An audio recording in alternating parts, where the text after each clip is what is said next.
I'm glad to have you here. Follow my story until the end and comment the city you're watching from.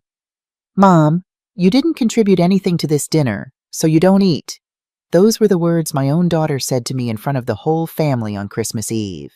I just stood there, my empty plate trembling in my hands, watching as everyone kept eating as if nothing had happened. What Grace didn't know was that this night would be the last time she would ever humiliate me. My name is Michelle Nelson. I'm 67 years old, and for the past 3 years, I've been living in my daughter Grace's house after I lost my dear husband, James. We'd been married for 42 years when his heart gave out suddenly one spring morning. One moment we were planning our garden for the season. The next, I was planning his funeral. The first year alone in our Lincoln Park home was the hardest. The silence was deafening. I'd wake up reaching for James, only to find his side of the bed cold and empty. Depression crept in like a slow fog, clouding everything around me.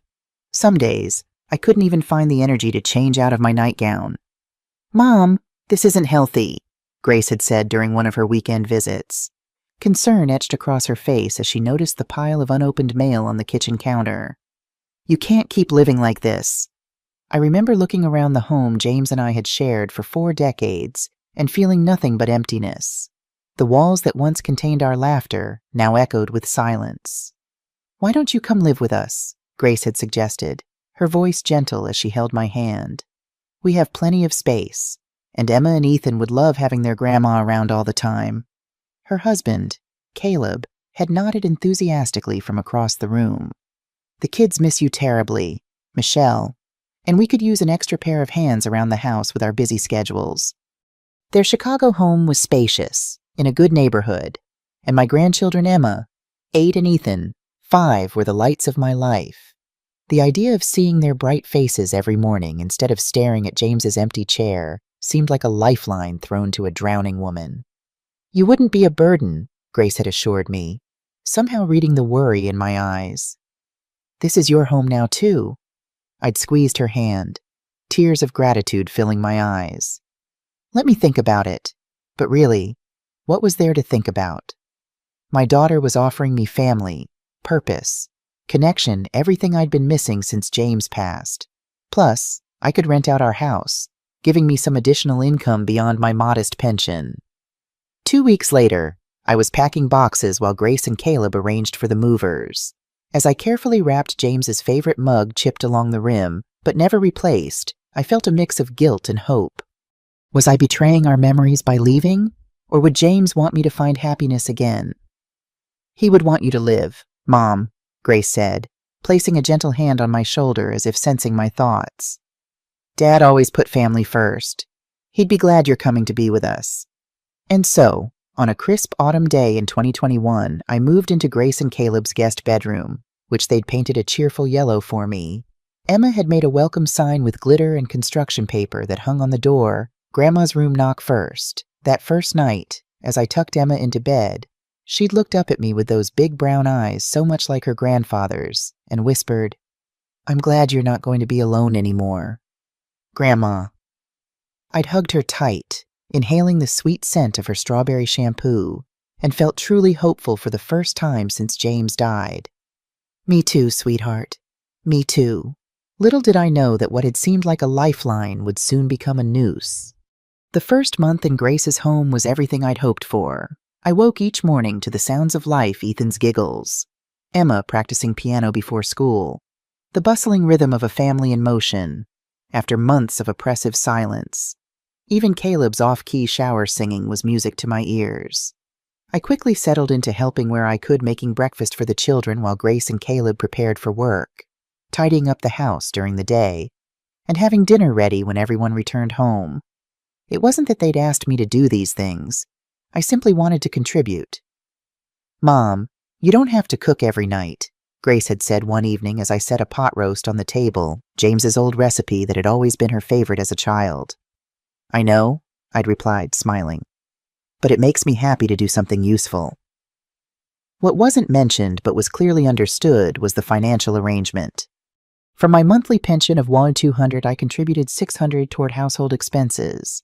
It seemed fair, considering I was now part of a 4-bedroom house with utilities, groceries, and other costs. This will help us cover the extra expenses, Caleb had explained when we first discussed the arrangement, his tone businesslike.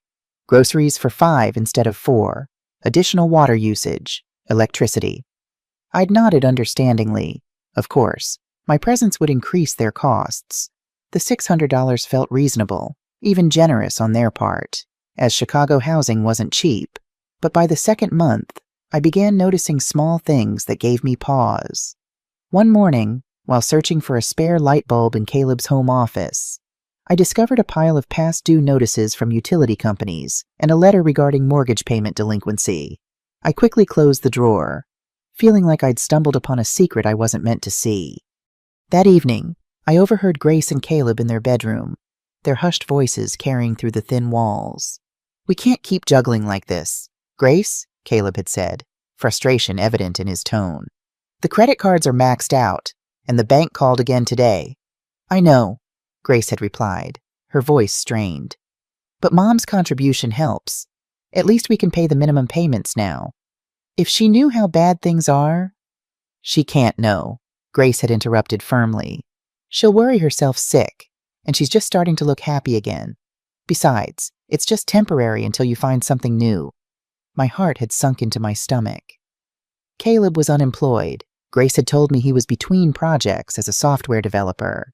But the way they were talking suggested this wasn't a planned transition, but a job loss, and one that had happened some time ago.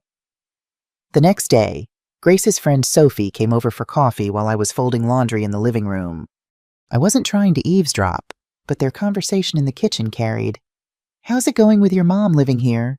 Sophie had asked. Grace's sigh was audible even from where I sat. "It's an adjustment. She means well. But having someone else in our space all the time—" "But the financial help must be nice," Sophie had replied, lowering her voice slightly but not enough. "Especially with Caleb's situation." "God, yes. Her pension is literally keeping the lights on right now. We couldn't have made last month's mortgage payment without it." I'd sat frozen, a pair of Ethan's dinosaur socks in my hands, my chest tightening. So I wasn't a welcome addition to their home. I was a financial necessity. A walking, talking pension check. That evening at dinner, I'd studied my daughter's face as she laughed at something Ethan said, searching for signs of the resentment I'd heard in her voice earlier. But she seemed perfectly normal, affectionate even, refilling my wine glass without being asked. Was I imagining things overreacting to a private moment of frustration that any family might have? My doubts might have faded if not for what happened the following week. I was returning from a walk around the neighborhood when I met Jennifer Phillips, their next-door neighbor, bringing over a casserole. "Oh, Michelle, how nice to see you settling in," she'd said warmly. "I made this for your family when I heard about Caleb losing his job at Tech Forge. 3 months without work must be so stressful." I'd managed to thank her while maintaining a neutral expression, but inside, my mind was racing. 3 months Caleb had been unemployed since before I'd moved in, which meant Grace had invited me to live with them knowing they needed my pension, not because they were concerned about my loneliness. That night, I lay awake staring at the ceiling, a familiar heaviness settling over me. The room that had felt like a fresh start now seemed like a cleverly disguised trap. Was I being used by my own daughter? The thought was too painful to bear. But in the morning light, as I helped Ethan tie his shoelaces and watched Emma carefully arrange her books in her backpack, I pushed my doubts aside. These were my grandchildren, my family. Even if Grace and Caleb needed my financial help, wasn't that what family was for, to support each other through difficult times? I decided to give them the benefit of the doubt. Maybe they'd been embarrassed to admit their financial troubles. Maybe they genuinely wanted me here. And the money was just an added benefit. I would wait and watch, I told myself. After all, I had nowhere else to go. By the 6th month of living with Grace and Caleb, things had begun to change in subtle but unmistakable ways. Caleb had finally found a new job as a project manager at a smaller tech firm. The position paid less than his previous role, but it was enough to ease some of the financial pressure. I'd expected this would improve the atmosphere in the house, perhaps even allow me to reduce my monthly contribution. Instead, the opposite happened. "Mom," Grace said one evening after the children had gone to bed, "Caleb and I were looking at our expenses, and we think we might need to adjust our arrangement." We were sitting at the kitchen table, the remnants of dinner still visible on the countertops. Caleb nodded solemnly beside her, his fingers steepled in front of him like a business executive preparing to close a difficult deal. "Of course," I replied, my stomach already nodding. "What did you have in mind?"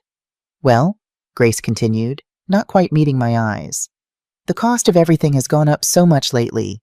Groceries, utilities, the children's activities." "We were thinking $800 might be more appropriate," Caleb interjected smoothly. "Considering market rates for a room in this neighborhood, it's still quite reasonable." I stared at them, trying to process what was happening. My pension was only $1.02. After giving them $800, I'd have just $400 for my medications, cell phone, personal items, and any small pleasures that made life worthwhile. "That's quite an increase," I said carefully, not wanting to create tension. "Would it be possible to discuss a more moderate adjustment?" Grace and Caleb exchanged a look I couldn't quite interpret. "Mom," Grace said, her tone shifting to something colder, "we've done the calculations. This is what it costs to have another adult in the house. We're not a charity." The words stung like a physical slap. Not a charity. As if I were some stranger asking for handouts. Not her mother who had worked 2 jobs to put her through college, who had sacrificed vacations and new clothes and small luxuries so she could have dance lessons and summer camps and the expensive graphing calculator she'd needed for advanced math. "I understand," I said finally, my voice steady despite the tremor I felt inside. "I'll make it work." And I did, though it meant cutting back on my blood pressure medication, taking half doses some days to stretch the prescription further. It meant no more small gifts for the grandchildren, no new clothes when mine became worn, no books from the second-hand store that had been my small indulgence. What hurt more than the money, though, was how Caleb's attitude toward me transformed once he was employed again. The respectful, solicitous son-in-law disappeared, replaced by someone who barely acknowledged my presence. He began referring to me in the third person even when I was in the room. "Is she joining us for dinner?" he would ask Grace, though I was standing right there. "Does she need a ride to her doctor's appointment, or can she take the bus?" I became she and her, a fixture in the house rather than a person, and certainly not the mother of his wife, the grandmother of his children. Grace's behavior changed too, though more subtly. Small courtesies began to disappear. No one saved me a portion of dessert if I wasn't at the table when it was served. My laundry was left in the washing machine, damp and wrinkled, if I didn't move it to the dryer immediately. The television volume was turned up to near-deafening levels when I tried to read in the adjacent room. One Saturday, I came downstairs to find the house empty, a hastily scribbled note on the counter. "Went to the water park with the Johnsons, back tonight." They had taken the children on a family outing without even telling me, let alone inviting me along. I spent the day alone in the quiet house, looking through old photos of Grace as a little girl, trying to reconcile the loving daughter I'd raised with the woman who now seemed to barely tolerate my existence. The only bright spots in those increasingly difficult months were my grandchildren. Emma and Ethan remained affectionate and eager for my company, though I noticed Grace beginning to restrict our time together. "Mom, don't pick up Ethan from the bus stop anymore," she instructed. "We've arranged a play date with his friend Tyler instead. Emma needs to focus on her homework without distractions," she'd say when I offered to help with math problems I was perfectly capable of solving. Little by little, I was being pushed to the margins of family life. The pattern continued through the holidays. At Thanksgiving dinner, I noticed my place setting was at the far end of the table, away from the children, who had always insisted on sitting beside me. At Christmas, the presents I'd managed to buy with my meager remaining funds, small items purchased with careful planning and sacrifice, were opened last and with perfunctory thanks. "Another book, Grandma," Emma had said, unable to hide her disappointment after seeing the expensive electronic tablet her parents had given her. "Books don't need batteries, sweetheart," I'd replied, trying to keep my voice light. "And this one has a princess who reminds me of you, brave and clever." She'd smiled then, a genuine smile that warmed my heart, and hugged the book to her chest. These small moments sustained me through what was becoming an increasingly hostile environment. I began to wonder if I had made a terrible mistake in coming here, in giving up my independence and the home where at least I had been surrounded by memories of love rather than the reality of indifference. But the true breaking point came on Christmas Eve of 2023, exactly 2 years after I had moved in. I had spent all day helping in the kitchen, peeling potatoes, setting the table, decorating it with the special holiday napkins I'd ironed with care. I'd even used some of my precious remaining funds to buy small gifts for everyone: a pearl necklace for Grace that reminded me of the one James had given me on our 10th anniversary, toy cars for Ethan, and a delicate bracelet for Emma. The house smelled wonderful, filled with the aromas of roasting turkey and cinnamon from the apple pie cooling on the counter.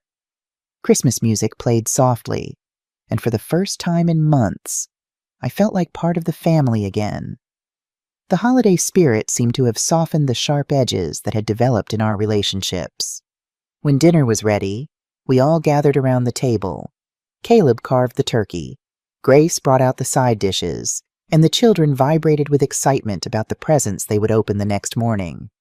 I stood by my chair, plate in hand, waiting my turn to serve myself from the platters being passed around. When the mashed potatoes reached me, I extended my plate, only to have Grace place her hand over mine, stopping me. "Mom," she said in a voice loud enough for everyone to hear, "you didn't contribute anything to this dinner, so you don't eat." The silence that followed was absolute. Even the Christmas music playing in the background seemed to fade away as the impact of her words sank in. "But I helped prepare everything," I said, my voice barely above a whisper, shock making it difficult to form words. "I was in the kitchen all day." "Helping isn't paying, Mom," Grace replied coolly, not meeting my eyes. "Caleb bought the turkey. I paid for the vegetables, the wine, everything. You didn't put a single dollar toward this celebration, so you have no right to enjoy it." I looked around the table, hoping anyone would speak up. But Caleb simply continued eating, a small, satisfied smirk playing at the corners of his mouth. The children stared wide-eyed, confusion evident on their young faces. "Why isn't Grandma eating with us?" Ethan asked innocently. "Because Grandma has to learn to be responsible," Grace answered, her tone deliberately patient, as if explaining something simple to a child. "When adults don't contribute, they don't get to participate." My hands trembled so badly I had to set down my empty plate to avoid dropping it. The humiliation burned through me like acid, eating away at what remained of my dignity. Little Ethan slipped from his chair and came to me, offering his dinner roll with a solemn expression. "You can have my bread, Grandma. I'm not very hungry." Before I could respond, Grace snapped, "Ethan, sit down. Grandma is fine. She's just learning an important lesson." The boy looked at me uncertainly before returning to his seat, casting worried glances in my direction. I stood frozen for another moment, watching as my family continued eating as if nothing extraordinary had happened, as if they hadn't just denied food to the woman who had given birth to their mother, who had loved them unconditionally, who had contributed not just money, but time and care and love to their household. Without a word, I placed my empty plate on the table and walked upstairs to my room, each step requiring enormous effort as the weight of what had just happened pressed down on me. In the solitude of my yellow bedroom, the cheerful color now seeming like a mockery, I sat on the edge of the bed and stared at the small Christmas tree I had set up on the dresser, its twinkling lights blurring through my tears. Something inside me shifted in that moment. The shock and hurt were still there, but rising beneath them was something I hadn't felt in years: anger. Pure, clarifying anger that burned away the fog of self-doubt and submission that had enveloped me since James's death. This was not how a mother should be treated. This was not what I deserved after a lifetime of giving. As the sounds of dinner conversation and clinking silverware drifted up from below, I made a decision. I would not continue to be a victim in a home where I was valued only for my pension check. Grace's cruel words had unknowingly set me free. In trying to teach me a lesson, she had indeed taught me one, but not the one she intended. I would discover the full truth about my daughter and son-in-law's intentions, and then I would reclaim my dignity. One careful step at a time. I slept little that night, my mind spinning with questions and painful realizations. By morning, a strange calm had settled over me.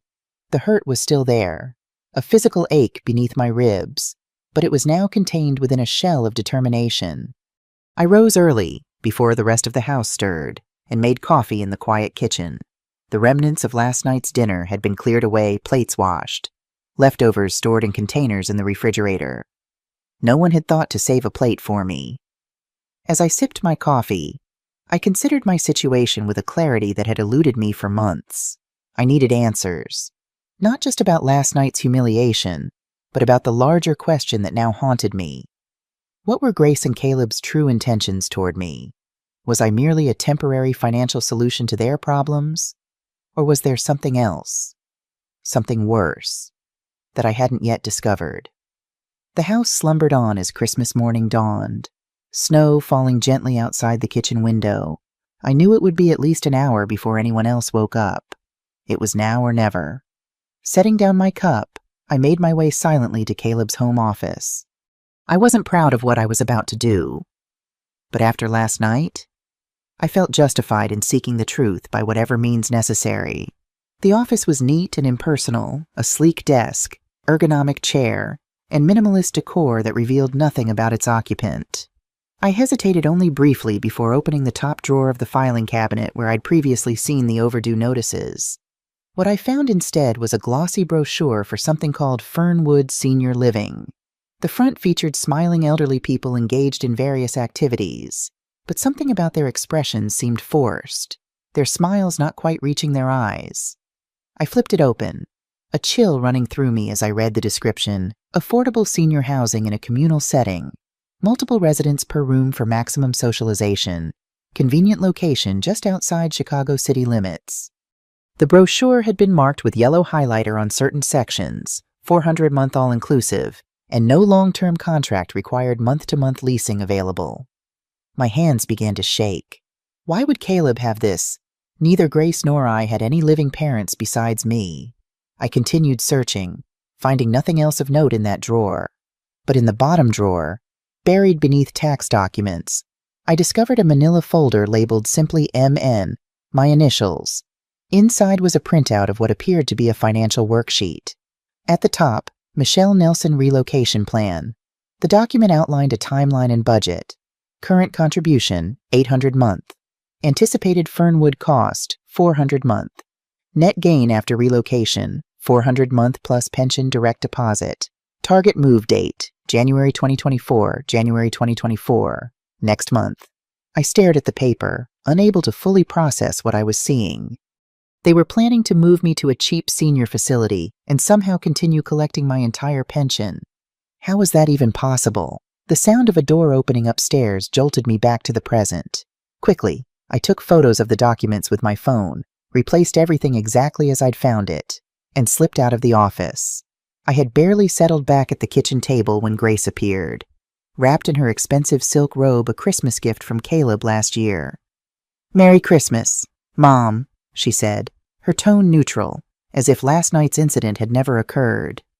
"Merry Christmas," I replied automatically, struggling to keep my expression composed while my mind screamed with newfound knowledge. She busied herself making coffee, her back to me. "About last night," she began, not turning around. "I may have been a bit harsh. The holidays are stressful, and I wasn't feeling well. Not an apology," I noted, a justification. "I understand," I said, the lie bitter on my tongue.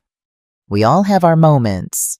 She nodded, seemingly relieved by my easy capitulation, and changed the subject. "The children will be up soon, excited for presents. I hope they like what Santa brought." We made small talk as the house gradually came alive with Christmas morning excitement. Ethan bounded down the stairs first, followed more sedately by Emma, both still in pajamas. Caleb appeared last, freshly showered and dressed as if for an ordinary workday rather than a family holiday. Throughout the gift opening, I maintained a pleasant facade, exclaiming appropriately over each present and thanking them warmly for the practical gifts they'd given me: bath towels and slippers. Things one might give a distant relative or casual acquaintance. But inside, I was hyper-aware of every exchange, every glance between Grace and Caleb. When he whispered something in her ear that made her nod slightly in my direction, I wondered if they were discussing their relocation plan for me. Later that afternoon, while the children played with their new toys and Grace and Caleb were occupied in the kitchen preparing Christmas dinner to which, notably, I had not been invited to help, I slipped upstairs to my room and searched Fernwood Senior Living on my phone. The results made my blood run cold. The facility's official website showed the same smiling seniors from the brochure, but online reviews told a different story. "Understaffed and neglectful," wrote one reviewer whose mother had stayed there. "4 people crammed into tiny rooms with no privacy," said another.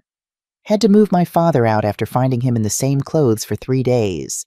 I scrolled through review after scathing review, my horror growing.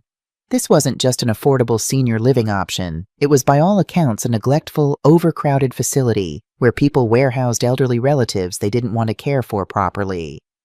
And this was where my daughter planned to send me in just a few weeks. But how could they continue collecting my pension? That question nagged at me as I continued my search. The answer came when I remembered something from shortly after I'd moved in. Grace had asked me to sign some paperwork for the bank. Just routine stuff so I can help you manage your finances if needed. She'd explained. I'd signed without reading carefully, trusting my daughter implicitly. Had I unknowingly given her power of attorney access to my accounts, I checked my online banking app, something I rarely did since Grace had offered to simplify my finances by handling bill payments for me. The most recent statements showed regular withdrawals labeled household contribution, but they were for $900, not the $800 I thought I was paying. They were already taking more than we'd agreed upon. And with access to my accounts, what was to stop them from continuing these withdrawals even after moving me to Fernwood? As the realization of their plan became clear, I felt something break inside me, the last threads of trust I'd been desperately clinging to.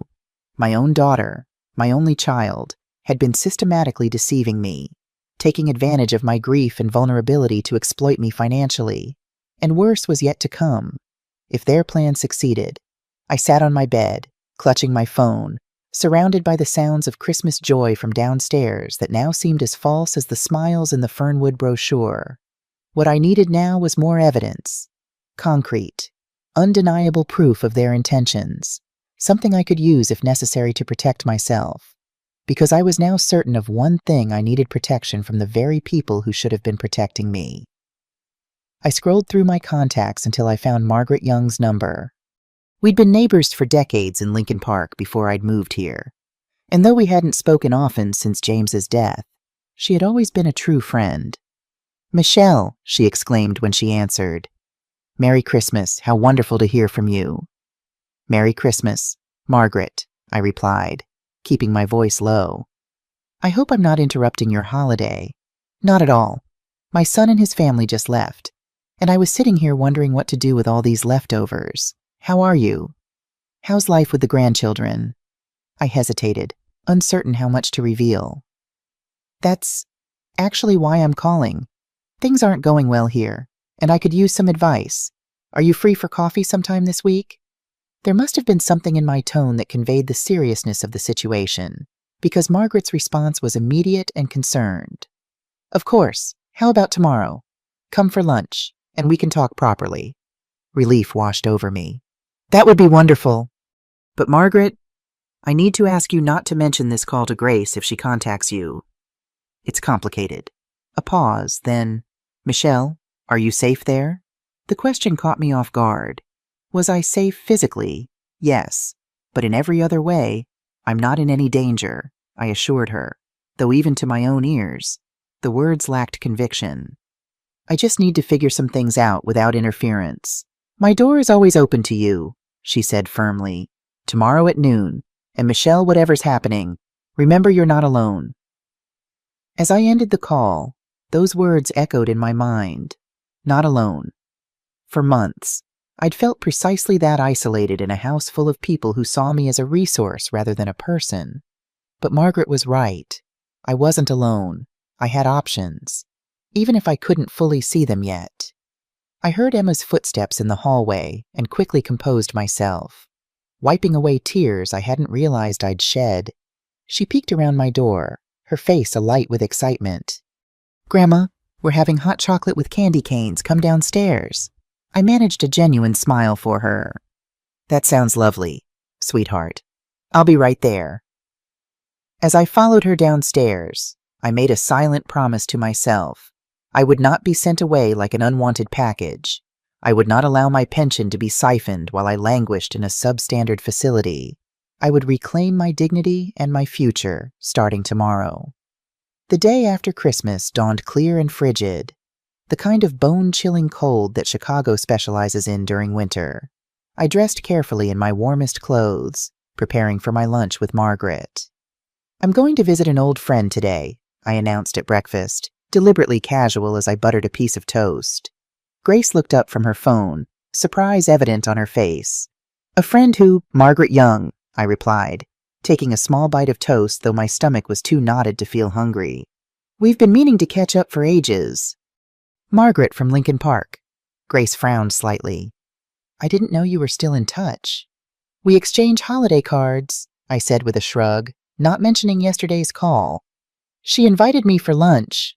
Caleb, scrolling through something on his tablet, didn't bother looking up. "How are you getting there? I need the car today." "I'll take the bus," I said, having already checked the route. "It's not a problem." Grace and Caleb exchanged a look I was becoming all too familiar with, a silent communication that excluded me. "Are you sure that's wise, Mom?" "It's awfully cold, and the buses are unreliable in this weather." The concern in her voice might have seemed genuine to someone who hadn't seen the Fernwood brochure in her husband's desk. Now, I recognized it for what it was: not worry for my well-being, but concern about my movements outside their control. "I'll be fine," I assured her, forcing a smile. "I lived in Chicago my whole life. Remember, I know how to handle a little winter weather." Grace seemed about to protest further, but Ethan chose that moment to spill his orange juice, creating a distraction that allowed me to finish my breakfast in peace. As I prepared to leave, bundling up in my coat, scarf, and gloves, Grace approached me by the front door. "What time will you be home?" she asked, her tone carefully neutral. "I'm not sure," I replied, adjusting my scarf. "Afternoon, most likely. Don't hold dinner for me." "Mom," she said, lowering her voice although we were alone in the entryway. "About Fernwood." My heart nearly stopped. Had she somehow discovered I knew about their plans? "What about it?" I managed to ask, fighting to keep my voice steady. "Nothing," she said quickly. "We can talk later. Have a nice visit with Margaret." The bus ride to Lincoln Park was slow and crowded, but I barely noticed the discomfort. My mind was too busy processing Grace's near slip about Fernwood. It confirmed what I'd feared: they were indeed planning to move forward with sending me there. And soon, Margaret's townhouse was exactly as I remembered it: warm, cluttered with books and mementos from her travels, and smelling of cinnamon and coffee. She enveloped me in a tight hug at the door before ushering me inside. "Michelle, it's been too long," she said, helping me out of my coat. "You're thin. Are they not feeding you over there?" The question, meant as a light-hearted observation, hit too close to home after Christmas Eve. To my horror, I felt tears spring to my eyes. Margaret's expression immediately changed from welcoming to concerned. "Oh, my dear, come sit down and tell me everything." Over homemade soup and fresh bread, the first home-cooked meal I'd been offered in days, I poured out the whole story. The initial welcome, the gradual shift in attitude, the increasing financial demands, and finally, the humiliation of Christmas Eve and my discovery of the Fernwood plans. Margaret listened without interrupting, her kind face growing increasingly troubled as my tale unfolded. "Those ungrateful, conniving—" She cut herself off, visibly restraining her anger. "Michelle, this isn't just wrong, it's potentially illegal. If they're planning to access your pension without your consent—" "I'm afraid I may have already given them that consent," I admitted, explaining about the bank documents I'd signed so trustingly. "I need to find out exactly what I agreed to." "We'll figure it out," Margaret assured me, reaching across the table to squeeze my hand. "But first, you need to decide what you want to do. Do you want to confront them?" Move out legal action. The question gave me pause. What did I want? Certainly not to continue in a home where I was unwelcome and exploited. But where would I go? What resources did I have? I don't know yet, I admitted. But I know I need more evidence of their plans. Something concrete. Then that's where we'll start, Margaret said decisively. When you go back today, keep your eyes and ears open. Look for anything related to Fernwood or your finances. And Michelle, her expression turned solemn. Be careful. People who are capable of treating family this way might not react well if they realize you're onto them. I nodded, understanding her concern. I've gotten good at pretending everything is fine. You shouldn't have to pretend in your own home, Margaret said softly, a sadness in her eyes that matched my own. This isn't what James would have wanted for you. The mention of my late husband brought fresh tears to my eyes. He would be so disappointed in Grace. We raised her to be better than this. People change, Margaret sighed. Money problems, pressure from spouses. It doesn't excuse it, but it might explain it. Before I left, Margaret insisted I take her spare key. Just in case, she said, pressing it into my palm. Day or night, you're welcome here. Promise me you'll use it if you need to. The key felt heavy in my pocket as I rode the bus back to Grace's house. A tangible reminder that I had options, that I wasn't as trapped as I had felt. I arrived home in the late afternoon to find the house quiet. A note on the counter informed me that Grace and Caleb had taken the children to a movie. Leftovers in the fridge if you're hungry, it concluded, as if the events of Christmas Eve had never happened. The empty house presented an opportunity I couldn't waste. Quickly, I made my way to the master bedroom, searching for any additional evidence of their plans. I found nothing in the obvious places: dresser drawers, bedside tables, closet shelves. Just as I was about to give up, I noticed a stack of mail on Grace's vanity. Beneath a department store catalog was an envelope from a law firm I didn't recognize. I hesitated only briefly before carefully opening it. Inside was a letter confirming an appointment on January 3rd to discuss the power of attorney modification as requested. Attached was a draft document that made my blood run cold, a revised power of attorney giving Grace complete control over all my financial affairs, including decisions regarding residence and care facilities. This was worse than I'd imagined. They weren't just planning to send me to Fernwood. They were preparing legal documents that would strip me of any say in the matter. I photographed the letter and documents with my phone, then carefully resealed the envelope and returned it exactly as I'd found it. As I did so, I noticed a leather-bound book partially concealed beneath Grace's sweater, a journal, its maroon cover embossed with her initials. I knew I shouldn't. Reading someone's private thoughts crossed a line, even under these circumstances. But something compelled me to open it, to seek understanding of how my daughter had become someone I no longer recognized. The most recent entry was dated December 23rd, just 2 days before Christmas. Mom is becoming more difficult, she had written, constantly asking about our finances, as if it's any of her business how we spend our money. Caleb says we need to accelerate the Fernwood plan before she gets suspicious. His sister Christina visited the place last week and says it's basic but clean, and most importantly, affordable. The hardest part will be convincing her it's temporary. Caleb suggested telling her the house needs major repairs and isn't safe for her to stay during construction. I think she'll believe that she's become so passive since Dad died. I feel guilty sometimes, especially when I see how good she is with the kids. But then I remember how we struggled financially while she and Dad lived so comfortably. All those years of hearing we can't afford it when I needed things for school, while they took vacations and renovated the house. Now it's our turn to be comfortable, and her pension is part of that equation. I closed the journal, feeling physically ill. The distorted version of the past Grace had constructed to justify her actions bore no resemblance to reality. James and I had lived modestly, saving carefully for retirement. The vacations had been occasional weekend trips to Michigan. The renovations had been necessary repairs to aging plumbing and electrical systems. As for her childhood needs, we had sacrificed constantly to provide her with opportunities: music lessons, summer camps, the best schools we could afford. I had worked a second job at a department store during holidays just to afford her first laptop for college. This revisionist history wasn't just hurtful, it was a complete fabrication designed to alleviate her guilt. I carefully replaced the journal and made my way back downstairs, my mind reeling with this final devastating revelation. My daughter hadn't just developed a financial motive to exploit me, she had constructed an entire narrative in which I deserved it. In the kitchen, I mechanically heated some leftovers, though I had no appetite. As I waited for the microwave, I noticed a wall calendar hanging beside the refrigerator. January 15th was circled in red, with MNFW written inside the circle. MN, Michelle Nelson. FW, Fernwood. 3 weeks. That was how long I had before they planned to ship me off to that place. I abandoned the pretense of preparing food and sat at the kitchen table, my hands shaking as I tried to process everything I'd learned. The pieces had come together to form a picture so clear and so ugly that I could no longer deny or excuse it. My daughter and her husband had invited me to live with them not out of love or concern, but to access my pension. They had systematically isolated me, undermined my confidence, and taken control of my finances.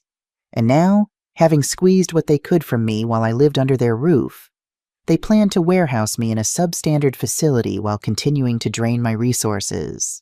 The sound of a car in the driveway pulled me from my thoughts. They were home. I quickly composed myself, wiping away tears and forcing my features into a neutral expression as they bustled in with the children, bringing a rush of cold air and excited chatter about the movie. I smiled and nodded in all the right places.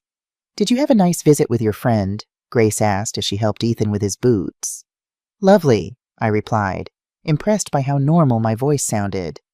"It was good to catch up." "That's nice, Mom," she said absently, already moving on to the next task. I watched her interact with her children, my grandchildren, with genuine affection and care.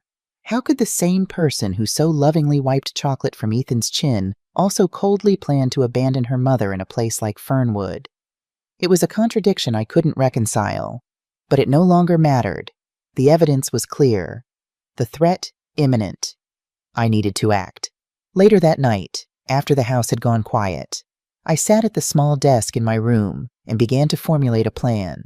I would not confront them directly that might only accelerate their timeline or cause them to take more drastic measures to control me. Instead, I would prepare my escape carefully, methodically, leaving nothing to chance.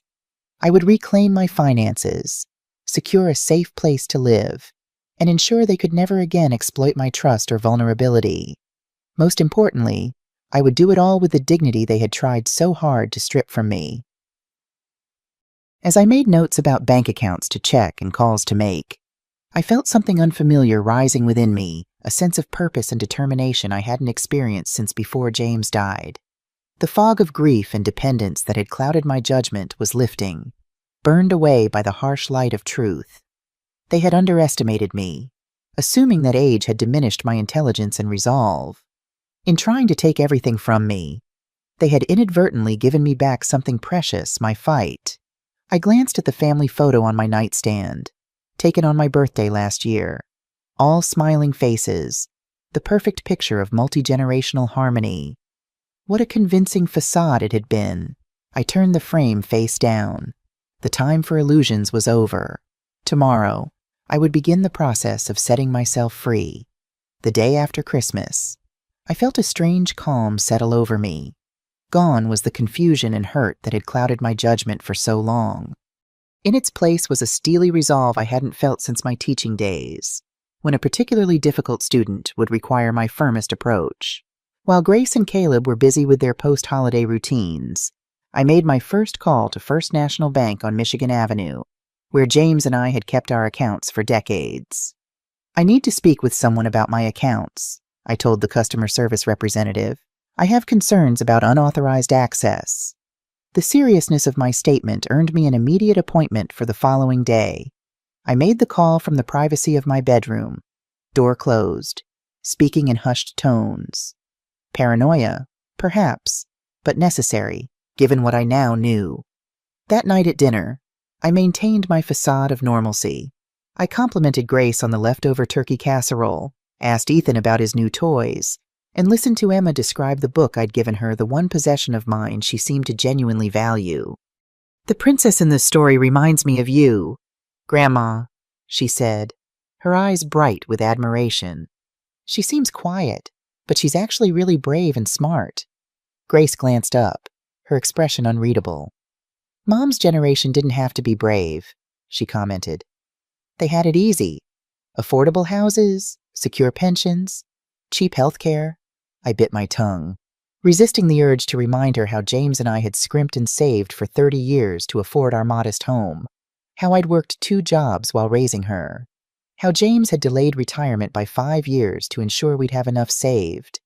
Instead, I smiled at Emma. "Everyone needs courage, sweetheart. Sometimes the bravest thing you can do is stand up for yourself when it would be easier to stay silent." Emma nodded solemnly, but Grace's eyes narrowed slightly, as if sensing some hidden meaning in my words. Caleb, as usual, remained absorbed in his phone, barely acknowledging the conversation around him. The next morning, I told Grace I had another appointment. "Another friend?" she asked, her tone casual, but her eyes watchful. "Doctor's appointment," I lied smoothly. "Just a routine checkup. I might stop by the library afterward." She seemed satisfied with this explanation, though I noticed her texting someone, likely Caleb, as I left the house. At the bank, I met with Julian Dawson, a financial advisor in his 50s with kind eyes behind wire-rimmed glasses. "Mrs. Nelson," he greeted me warmly. "What can I help you with today?" I took a deep breath. "I need to know exactly what permissions I've given my daughter regarding my accounts, and I need to make some immediate changes." Julian nodded, typing something into his computer. "I see your daughter, Grace Harris, is listed as a joint account holder on your checking account. She also has online access to view your savings account and retirement fund, though she cannot make withdrawals from those without your signature." My heart sank. It was worse than I'd feared. "When did this happen?" "The joint checking account was established in October 2021, shortly after you moved in with your daughter. The online access permissions were added in February 2022. The timeline aligned perfectly with my move to Grace's house. They'd been planning this from the beginning." "I need to remove her access immediately," I said firmly. "All of it, and I need to open a new account, in my name only, where my pension will be deposited going forward." Julian looked concerned. "Mrs. Nelson, is everything all right?" "These are significant changes." I hesitated, unsure how much to reveal. "My daughter and I have different ideas about how my finances should be managed." I said finally, "I need to ensure my money is being used as I intend." He nodded, asking no further questions, for which I was grateful. Over the next hour, we methodically undid the financial web Grace and Caleb had spun around me. We closed the joint checking account after transferring my remaining balance to a new account in my name only. We changed all online banking passwords and security questions. We set up direct deposit for my pension to go to the new account, starting with the January payment. We put a security alert on my credit report to prevent any new accounts being opened in my name. We verified that my life insurance policy still listed Grace as beneficiary, as I intended, but confirmed no loans had been taken against it. "Is there anything else we can help you with?" Julian asked as we completed the paperwork. "Yes," he said, thinking of the power of attorney document I'd discovered. "I need to understand what legal documents I've signed regarding my finances or care decisions." Julian checked his records again. "We have a basic power of attorney on file, giving your daughter authority to conduct banking transactions on your behalf in case of incapacitation. It was signed in November 2021. But nothing more extensive. Nothing about healthcare decisions or living arrangements. No, ma'am, not through our institution." Relief washed over me. The new power of attorney document I'd found in Grace's mail hadn't been executed yet. I was still legally in control of my own decisions. "I'd like to revoke that power of attorney," I said decisively. As I left the bank with a folder containing my new account information and copies of all the changes I'd made, I felt a weight lifting from my shoulders. Step 1 complete. My finances were secure, or would be, once my next pension payment arrived in the new account. Now for step 2, finding a place to live. I took a bus to Lincoln Park, to the neighborhood where I'd spent most of my adult life. Walking those familiar streets brought both pain and comfort memories of James at every corner, but also a sense of belonging I'd lost in Grace's house. Our old home was occupied by tenants now, the rental income going into an account Grace had helped me set up, another financial stream I'd need to reclaim. But that could wait. For now, I needed somewhere immediate and affordable. I found myself outside Margaret's townhouse without consciously planning to go there. She opened the door in gardening clothes, dirt smudging her cheek. "Michelle, what a surprise. Come in, come in." Over tea at her kitchen table, I told her about my bank visit. Her approval was evident in her smile. "Good for you," she said firmly. "Now what's next in your escape plan?" "I need somewhere to live," I admitted. "Somewhere I can afford on my pension after I leave Grace's house." Margaret's expression turned thoughtful. "You know, Michelle, I've been rattling around in this place alone since Arthur passed. The stairs are getting harder on my knees, and I've been thinking about converting the ground floor into a separate apartment for rental income." She paused, studying my face. "But maybe, instead of a stranger, I could have a friend living here. Someone I trust. Someone who might help with the occasional grocery run or keeping an eye on the place when I visit my sister in Florida." "Margaret," I said carefully, not wanting to misunderstand, "are you offering me a place to stay?" "I'm proposing a mutually beneficial arrangement," she corrected with a smile. "You need affordable housing. I need company and occasional assistance. The ground floor has that small bedroom and half bath. We could share the kitchen. I'd ask for modest rent, well below market rate." It seemed too perfect, too convenient a solution to appear just when I needed it most. "I can't impose on you like that," I protested weakly. "Nonsense," Margaret replied briskly.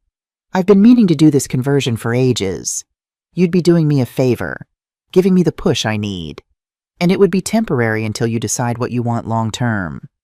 By the time I left Margaret's house that afternoon, we had a tentative agreement.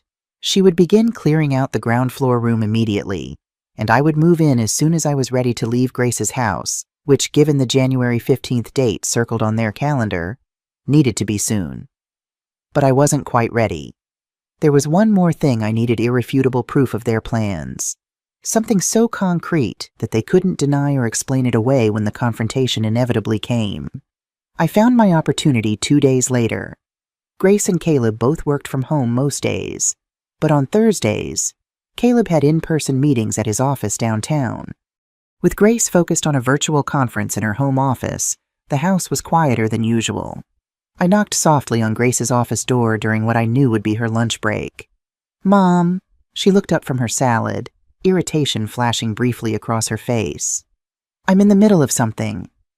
"I'm sorry to disturb you," I said, infusing my voice with the apologetic tone she'd come to expect. "But there's something wrong with the shower in my bathroom. The water's barely lukewarm." She sighed heavily. "Did you check if someone was running the dishwasher? You know that affects the hot water." "The dishwasher isn't running," I sassy said. "Could you take a look? I'm worried there might be something wrong with the water heater." Grace glanced at her computer screen, clearly reluctant to step away. "Can it wait until after my meeting? I have participants joining from 3 time zones." "Of course," I said, adding hesitantly, "though I was hoping to shower before my doctor's appointment this afternoon." With another dramatic sigh, Grace stood up. "Fine, let me take a quick look." As she headed upstairs to inspect the perfectly functional shower, I slipped into her office. Her laptop sat open on the desk, still logged in. I had perhaps 5 minutes before she'd discover my ruse. Working quickly, I searched her email for Fernwood. The results appeared immediately, a folder labeled Mom Fernwood, containing dozens of messages. I clicked on the most recent, dated just yesterday, from Christina Mitchell to Grace. "Spoke with the Fernwood administrator today. They can definitely take her on January 15th as planned. They have a bed available in the 4-person room we looked at during our tour. $400 a month is quoted, though there may be additional fees for certain services. Attached is the intake paperwork they need completed ASAP." Grace had replied, "Perfect." Caleb and I are still figuring out how to approach it with her, thinking we might tell her it's temporary while we renovate the bathroom in her room. By the time the renovation would be complete, she'll hopefully be settled in there and less resistant to staying. The new POA should be finalized next week, so timing works perfectly. My hands shaking, I forwarded the entire email thread to my personal email account, along with several others from the folder that detailed their plans. I had just closed the email program when I heard Grace's footsteps on the stairs. I quickly moved away from her desk and pretended to be examining a family photo on the bookshelf when she entered. "There's nothing wrong with your shower," she said accusingly. "The water is plenty hot." "How strange," I murmured, feigning confusion. "It was cold earlier. Perhaps it's fixed itself." Grace's eyes narrowed suspiciously, but her phone chimed with a meeting reminder before she could question me further. "I have to get back to my conference. Please don't interrupt again unless it's an actual emergency." "Of course, dear. Sorry for the false alarm." As I closed her office door behind me, a strange mixture of emotions washed over me.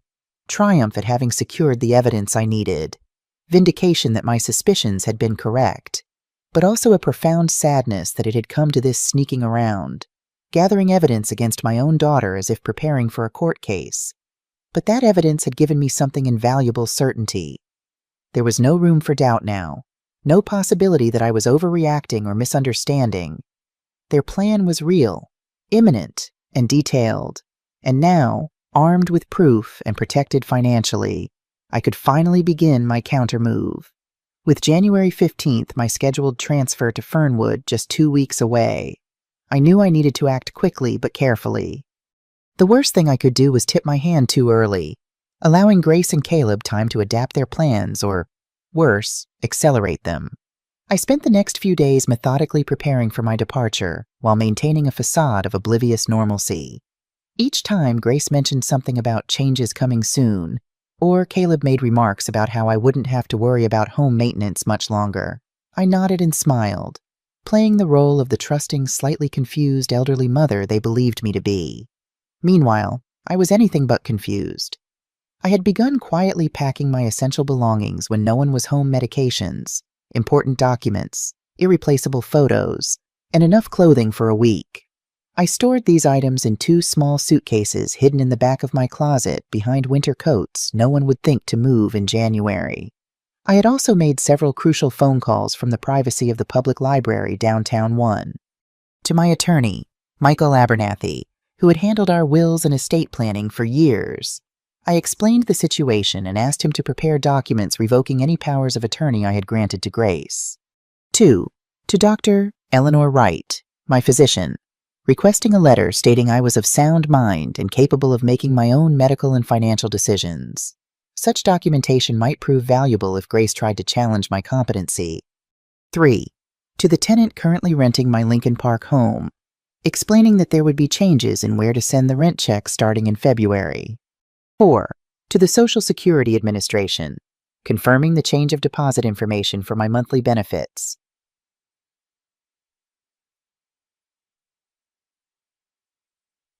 Each call was a strand in the safety net I was weaving for myself, a protection against the free fall Grace and Caleb had planned for me.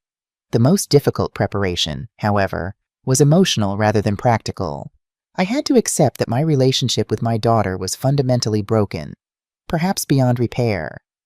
The Grace who had once brought me dandelions from the yard and cried on my shoulder after her first heartbreak was gone, replaced by someone I barely recognized. "You need to decide how much contact you want with her after you leave," Margaret advised during one of our planning sessions at her house. "And with the grandchildren, of course." The grandchildren. My heart ached at the thought of Emma and Ethan. They were innocent in all this, yet I would be disappearing from their daily lives. Would Grace poison them against me once I was gone? Tell them Grandma had abandoned them. "I want to maintain a relationship with Emma and Ethan," I said firmly. "But I can't predict how Grace will react when she realizes what I've done." Margaret nodded thoughtfully. "You might need to prepare a letter for them, something they can read when they're older, explaining why you left and that it had nothing to do with them." It was good advice. That night, I began drafting 2 letters, one for each grandchild to be given to them when they were old enough to understand. I wrote of my love for them, my reasons for leaving, and my hope that we would remain connected despite the circumstances. I sealed these in envelopes labeled with their names and tucked them into my suitcase alongside a small gift for each: my mother's pearl earrings for Emma and James's pocket compass for Ethan. As the days passed, I noticed Grace watching me more closely, as if sensing something had changed. One evening, as I helped Emma with her homework at the kitchen table, Grace observed us from the doorway with an unreadable expression. "You seem different lately, Mom," she said when Emma had gone upstairs to bed. "More, I don't know. Alert, energetic," I offered a non-committal smile. Perhaps it's the new vitamin supplement Dr. Wright recommended?" Grace's eyes narrowed slightly. "When did you see Dr. Wright? I don't remember driving you to an appointment." "Margaret took me," I lied smoothly.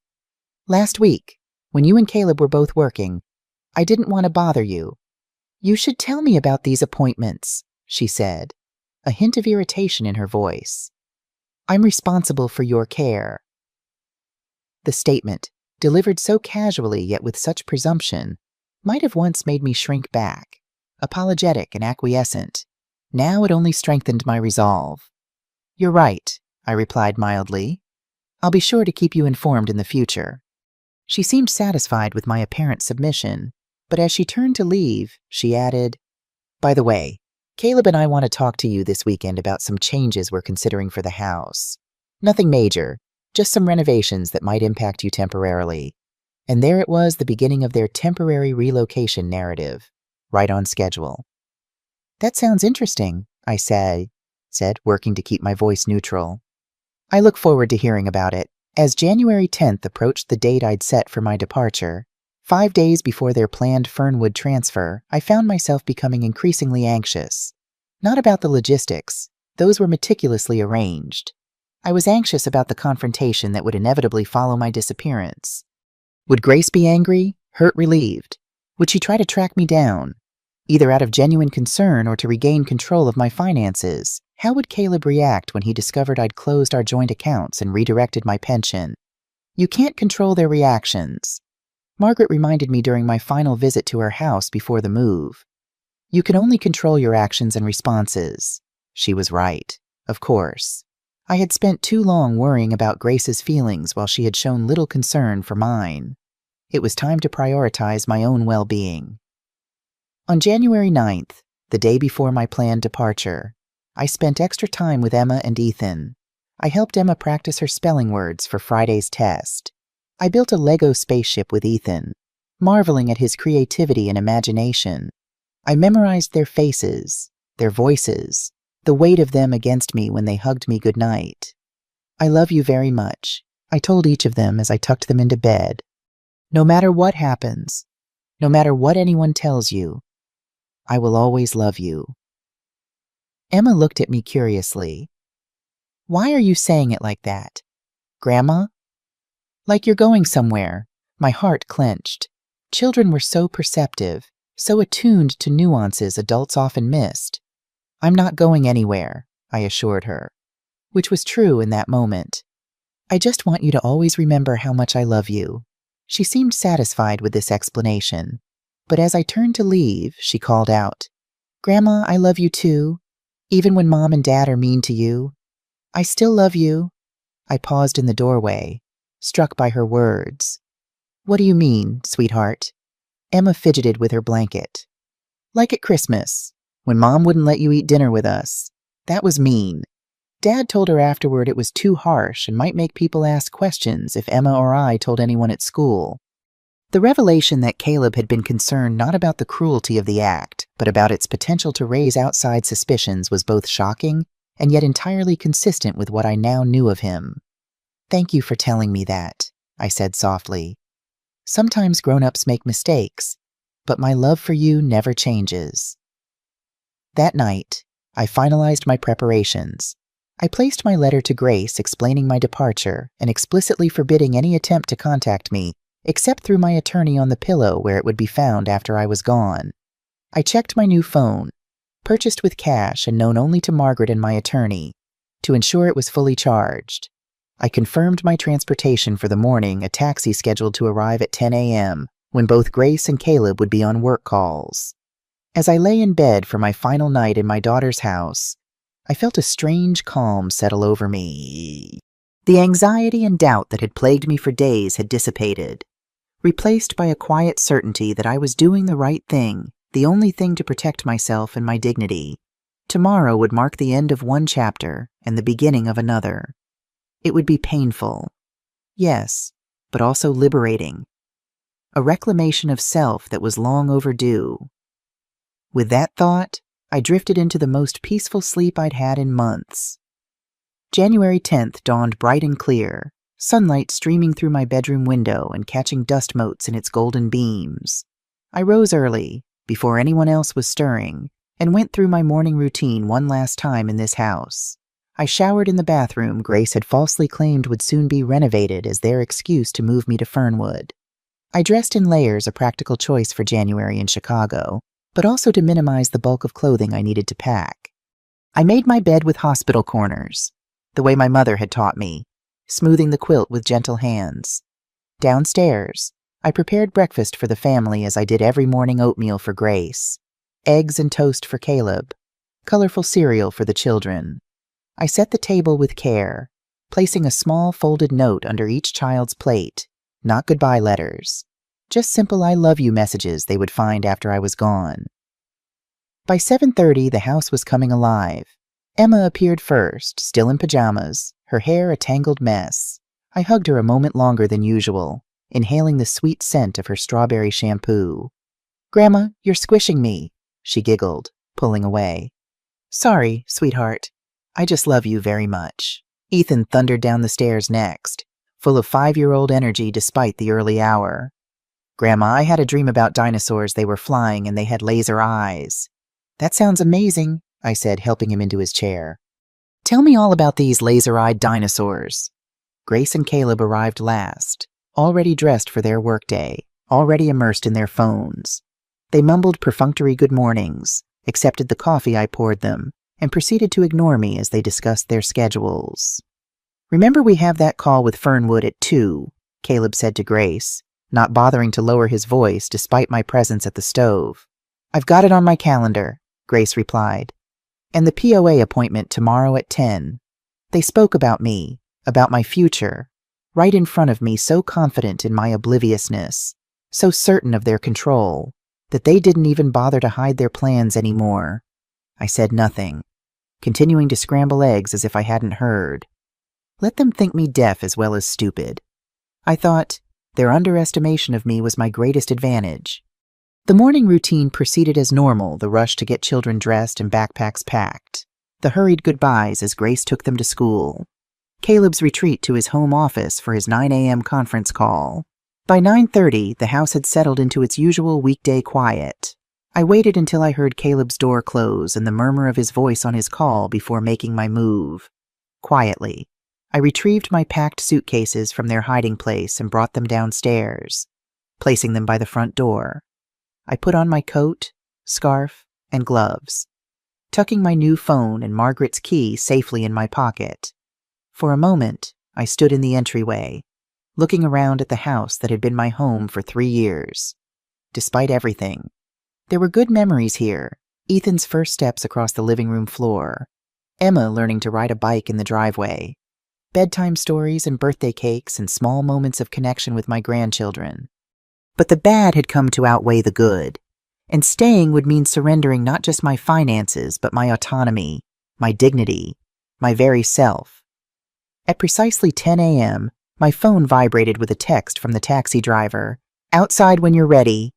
I took one last look around, then picked up my suitcases and walked out the front door, closing it softly behind me. The taxi driver, a middle-aged woman with kind eyes, helped me place my luggage in the trunk. "Where to today?" she asked cheerfully. "Lincoln Park, please," I replied, giving Margaret's address. "I'm going home." As we pulled away from the curb, I resisted the urge to look back at the house. Instead, I focused on the road ahead, on the city passing by outside the window, on the future I was choosing for myself rather than the one that had been chosen for me. The ride to Margaret's took just over 30 minutes. She was waiting at the door when we arrived, rushing out to help with my bags despite my protests. "Welcome home," she said, hugging me tightly once we were inside. "How do you feel?" "Free," I replied honestly, "and terrified, and sad. All at once." Margaret nodded understandingly. All normal reactions. Come on, let's get you settled. The ground floor room she had prepared for me was small but bright, with a freshly made bed, a comfortable armchair by the window, and a small desk. She had added touches that brought tears to my eyes, a vase of fresh flowers, a framed photo of James and me on our anniversary, a quilt she knew I'd admired from her collection. "Margaret, this is too much," I began, but she waved away my protests. "Nonsense. You do the same for me. Now, unpack and rest. I've made soup for lunch whenever you're ready." I spent the afternoon settling into my new space, arranging my belongings, and adjusting to the strange mix of freedom and disorientation that came with such a dramatic change. Margaret gave me space while remaining available, sensing my need for both solitude and support. Around 3 p.m., my new phone rang Michael Abernathy, my attorney. "Mrs. Nelson," he greeted me. "I filed the paperwork revoking the power of attorney as you requested. I also have Dr. Wright's letter confirming your cognitive capacity on file. Is there anything else you need at this point?" "Not yet," I replied. "But I expect my daughter will react strongly when she discovers I've left. She may try to claim I'm incompetent or that I've been manipulated into leaving." "Let her try," Michael said confidently. "We have everything in place to counter such claims. And remember, you're a competent adult. You have every right to live where you choose and manage your finances as you see fit." His reassurance bolstered my resolve. I thanked him and ended the call, feeling more secure in my decision. At 4:30 p.m., my old phone, which I had brought with me, deliberately began ringing. Grace's name flashed on the screen. It had begun. I let it ring through to voicemail, then listened to her message. "Mom, where are you? I came home early and you're not here. Call me back immediately." Her tone was more irritated than concerned, as if I had inconvenienced her by not being where she expected me to be. 5 minutes later, another call, another voicemail. "Mom, this isn't funny.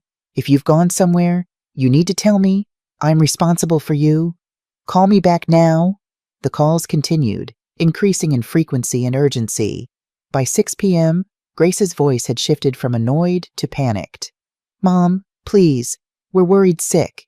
If you can hear this, please call us. We don't know where you are or if you're okay. The neighbors haven't seen you. Please call."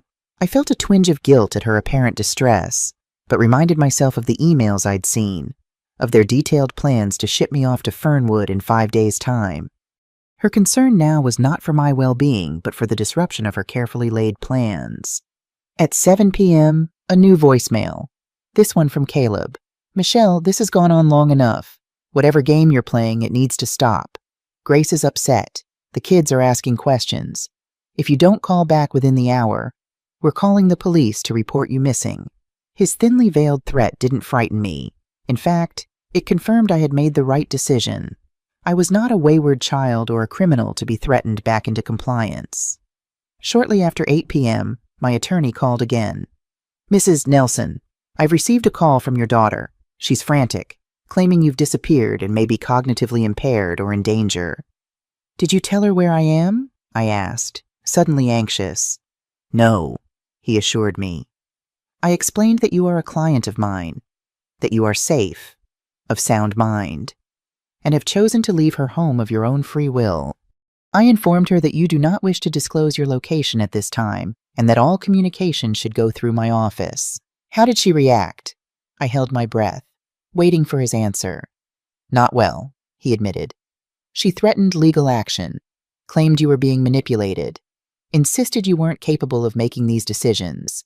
I reminded her that we have medical documentation proving otherwise, and that forcing you to return would constitute elder abuse." Elder abuse. The term sent a chill through me. Was that what I had experienced? The financial exploitation, the isolation, the humiliation, they all fit the definition I'd read about in pamphlets at the senior center. "Thank you, Michael," I said sincerely. "I appreciate your handling this." "It's my job," he replied simply. "But Mrs. Nelson, Michelle, you should prepare yourself. This likely isn't over. Your daughter struck me as determined." His prediction proved accurate. Around 10 p.m., as Margaret and I were having tea in her kitchen, the doorbell rang. Margaret peeked through the curtains and turned to me, her expression grim. "It's Grace," And Caleb, my heart began racing. How did they find me?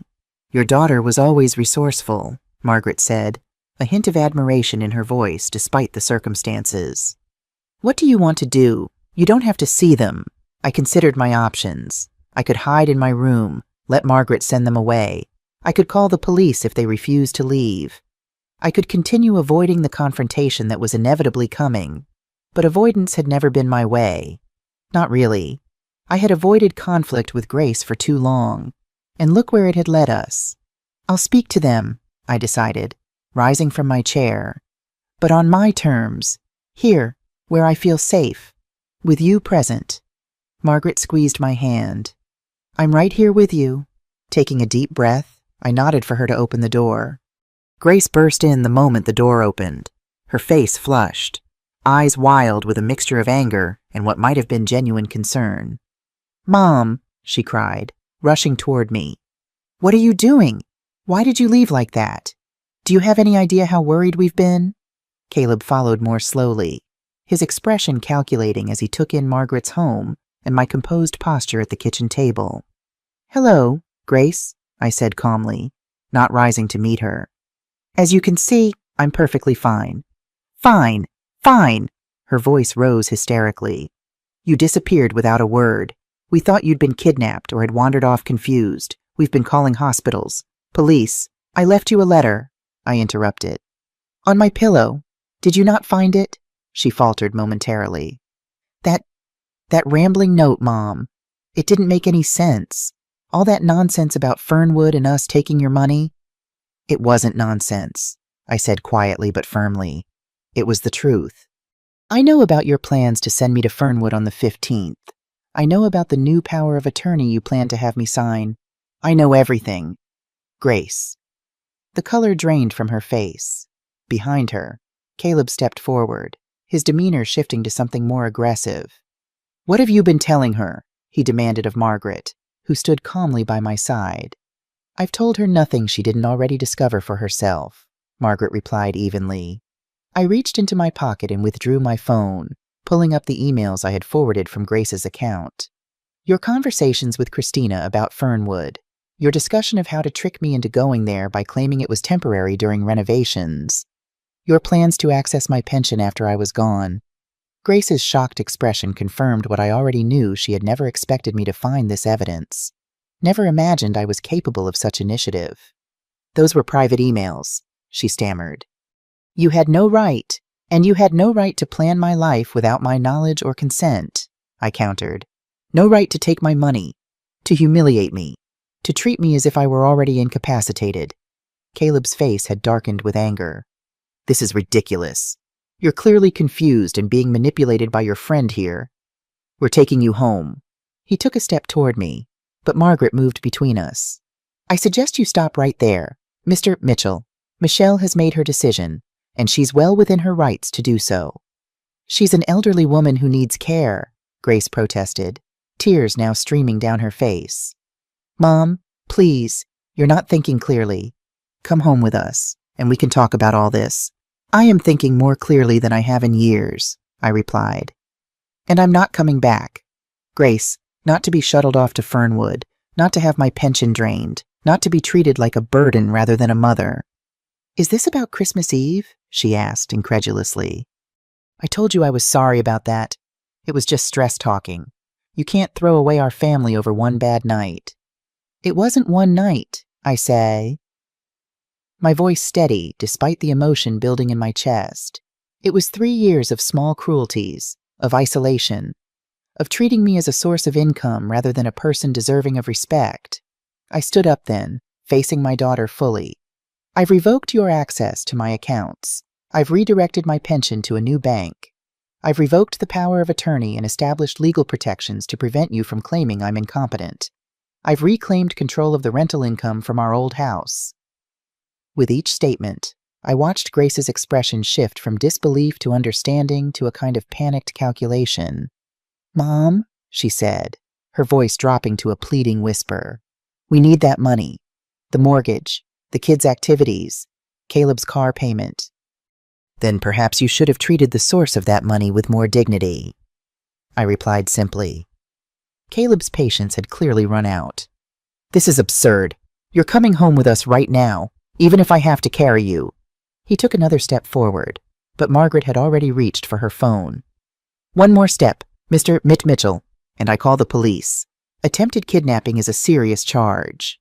He froze, visibly weighing his options. Grace put a restraining hand on his arm. "Caleb, don't," she murmured. "Not like this." She turned back to me, her expression hardening. "Fine. Mom, stay here if that's what you want, but don't expect to see Emma and Ethan again. You've chosen your pride over your grandchildren." The threat struck deeper than she could know, but I had anticipated it. "That's your choice, Grace. But remember, they'll grow up. They'll ask questions about why Grandma disappeared. What will you tell them? That you shipped me off to a facility because my presence was inconvenient? That you needed my pension more than you needed me?" For the first time, uncertainty flickered across her face. "You don't understand," she said weakly. "We were trying to do what was best for everyone." "No," I corrected gently. "You were doing what was easiest and most profitable for yourselves. And now I'm doing what's best for me." Caleb tugged at Grace's arm. "Come on. This is going nowhere. She's made her choice." He glared at me with undisguised hostility. "Don't come crawling back when you realize you can't manage on your own." "I believe Michelle has managed quite well so far," Margaret interjected. "Now, I think it's time for you both to leave."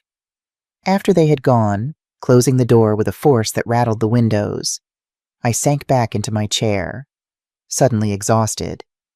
The confrontation had drained me, leaving me hollow yet somehow lighter. "You did well," Margaret said, sitting beside me and pouring fresh tea into my cup. "Very well indeed." "Did I wondered aloud, watching the steam rise from my cup. "I've just lost my daughter. Possibly my grandchildren." "You lost your daughter long before tonight," Margaret said gently. "The moment she began seeing you as a resource rather than a mother. As for the grandchildren, give it time. Truth has a way of surfacing, especially with children involved." I nodded, too emotionally spent to argue. The future stretched before me uncertain, yes, but also open with possibilities I hadn't allowed myself to consider in years. I had taken the first step toward reclaiming my life, my dignity, my sense of self. The path ahead wouldn't be easy, but for the first time since James died, I was walking it on my own terms. That night, in my small but safe new room, I slept without dreams, wrapped in the peace that comes from knowing you have finally stood up for yourself, no matter the cost. The weeks following my departure from Grace's house were a strange mix of liberation and loss. I would wake each morning momentarily disoriented, expecting to hear the familiar sounds of Emma practicing piano or Ethan's cartoon shows blaring from the living room. Instead, I heard the gentle ticking of Margaret's grandfather clock and the distant hum of traffic on Lincoln Avenue. My small room quickly became a sanctuary. I arranged my few possessions with care, James's photo on the nightstand, my books neatly stacked on the shelf Margaret had installed. My clothes hung in the closet that smelled faintly of cedar and lavender sachets. It wasn't the spacious bedroom I'd had at Grace's, but it was mine in a way that space had never been. "You're looking more like yourself every day," Margaret commented one morning in late January as we shared coffee at her kitchen table. "There's color in your cheeks again," I smiled, warming my hands around the mug. "I feel more like myself, too. It's strange I didn't realize how much energy it took just to exist in that house. Always walking on eggshells, always trying to anticipate what might trigger criticism." Margaret nodded sympathetically. "When you're constantly braced for the next blow, it takes a toll." And blows had continued to come. Even after my departure, Grace had followed through on her threat to cut off contact with the grandchildren. My attempts to send them cards for Valentine's Day had been returned unopened.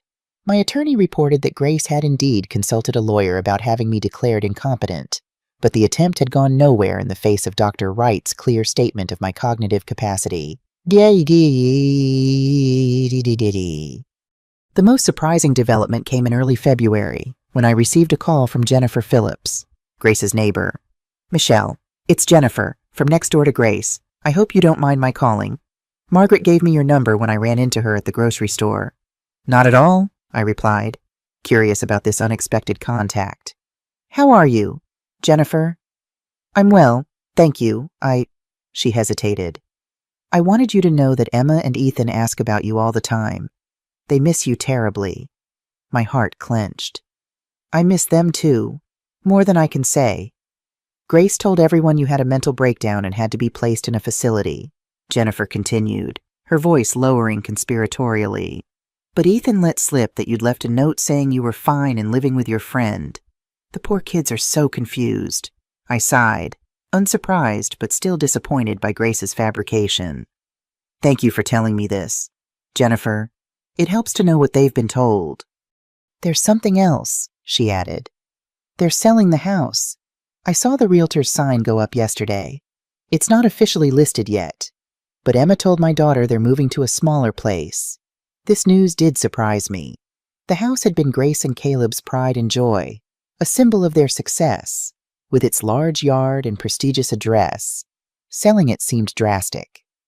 Do you know why? I asked, though I suspected the answer. Emma said something about money problems, Jennifer replied. I think your departure might have affected their finances more than they anticipated. After we hung up, I sat for a long time on the edge of my bed, processing this information. The image of Emma and Ethan confused and missing me brought tears to my eyes. But the news about the house sale confirmed what I had already known. My financial contribution had been far more significant to their lifestyle than they had ever acknowledged. Part of me felt a vindictive satisfaction. They had planned to discard me while continuing to benefit from my pension. Now they were facing the consequences of losing that income. But the larger part of me felt only sadness. This wasn't the future I had wanted for any of us. February turned to March, and with the changing season came unexpected new directions in my life. Margaret had introduced me to her book club, a group of vibrant women in their 60s and 70s who met weekly at the local library. Through them, I connected with the community center's volunteer program and began spending Tuesday afternoons helping elementary school children with reading skills. You were a teacher once, weren't you? Asked Eleanor, the white-haired program coordinator, after observing my session with a struggling third grader. English literature, high school level, I confirmed.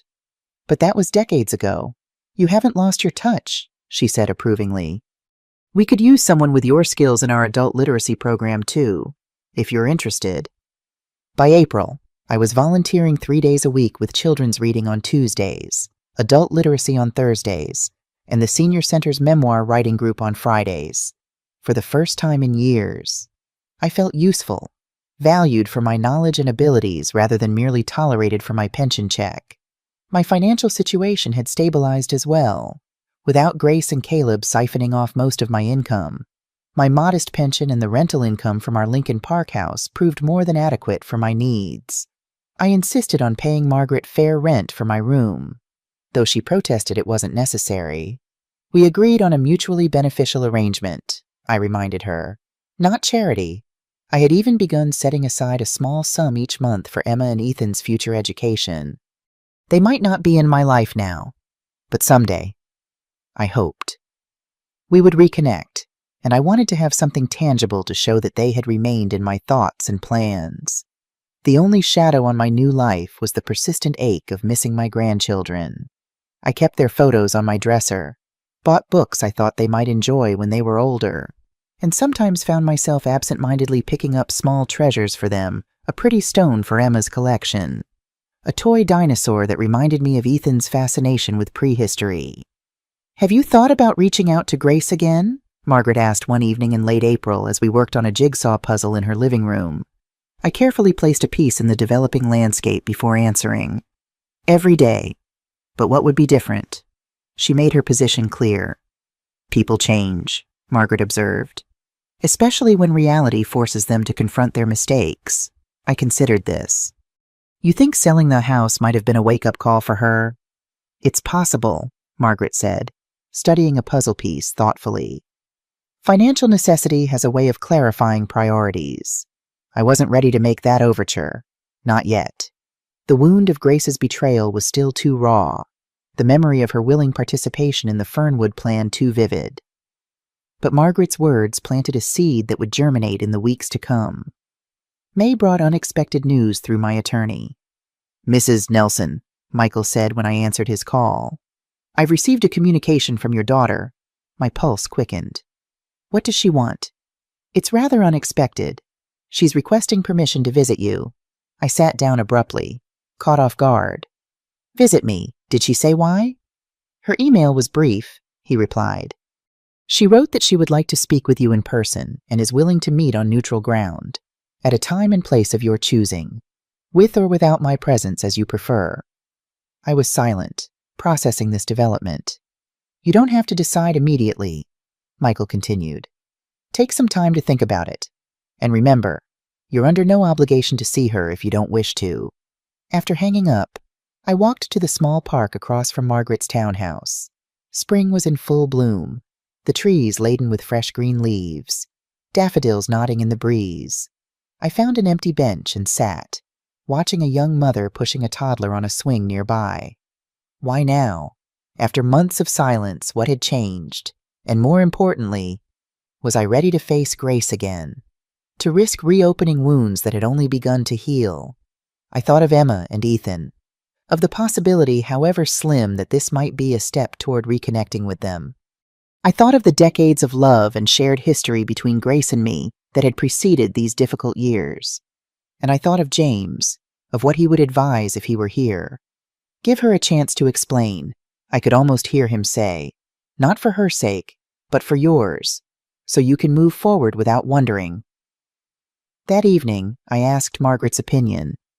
"It's entirely your decision," she said carefully, "but I think there might be value in hearing what she has to say, as long as you're well protected." "What do you mean by well protected?" I asked. "Meet in public, have someone with you, me, or your attorney, or both. Set a time limit in advance, and most importantly, be clear about your boundaries before you go." Her practical approach helped calm my swirling thoughts.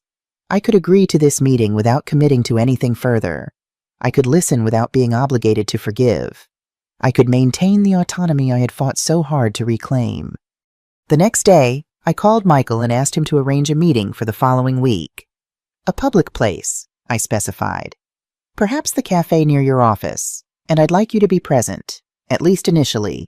When he confirmed the arrangements Wednesday at 2 p.m. at Lakeside Cafe, I felt a mixture of anxiety and resolve. Whatever Grace wanted to say, I would listen with an open mind but a guarded heart. The day of our meeting dawned sunny but cool, a perfect Chicago spring day.